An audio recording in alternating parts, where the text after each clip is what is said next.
All right, what's up, y'all? It's the West Side Pole Blaster. We at the range, and we gonna test these good old Winchester Elite Defended Bonded Ranger T 124 grain plus peaks again. But today we're gonna do things different. If you guys ever recall the 1986 Miami shootout, they were using 115 grain Winchester silver tips. The bullet went through a bad man's arm and a shoulder blade, went through his lung and stopped 1 inch from his heart, but it didn't kill him. He had a mini 14 and he killed all them bastards.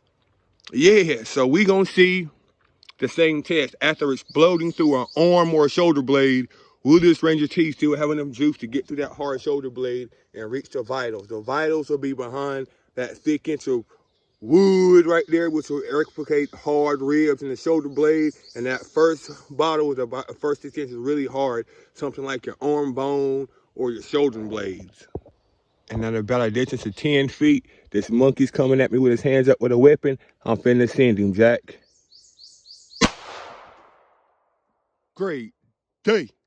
We gonna see what we did. You can see, folks, massive hydrostatic shock. If this is your arm or your shoulder blades, it will be just completely blown to bits right now, just completely just destroyed and exploded.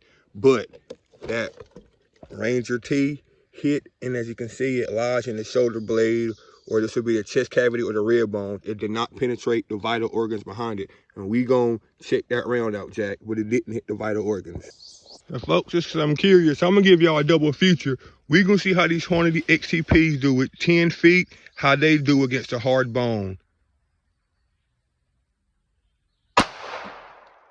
Great day. That's a plus P, Jack.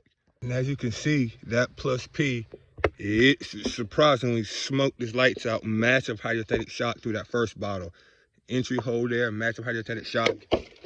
That bad boy hit the bad guy's chest cavity or his rib. Look at that massive expansion. It came clean up the back. So, I mean, it completely just destroyed his chest cavity and the shoulder blades. And it hit his vital organs. And we have the round in the bottom, folks. That Hornady XTP, it actually went the distance, folks. And as you know, those XTP rounds from Hornady, oh, let's look at all those bone fragments that came out with it. Oh, that would have been just devastating.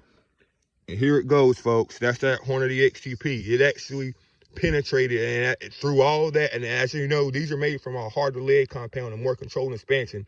That's why sometimes, folks, a more controlled expansion, harder lead bullet will get the job done. This bad guy's completely dead. He's smoked. Have it, folks. That's that good old Winchester Ranger T. We dug out the backside of his shoulder blade and his chest cavity. Even though this would have been a lethal shot, with an instant incapacitation kill shot, I don't know, because it didn't hit the vitals, even though it went in the vital area. As you can see, these talons was vicious. It completely expanded. It exploded as soon as it blew through the arm and shoulder blade, but it stopped in the backside of the shoulder blade and the chest cavity. Unlike that Hornady, you can see where it went in right there. Completely blew out the back. That's just nasty. That would just destroy this chest cavity. And here's this Hornady 124 grain plus P Magnum load. And now I see these redeemed themselves. Why I see why these 124 plus P Magnums are revered as the plus Ps, because even though this Winchester is a hotter load, with the hotter pressures, as you can see, this Winchester, it didn't penetrate as the Hornady did. But I'm gonna get a closer review when I get in the house, y'all.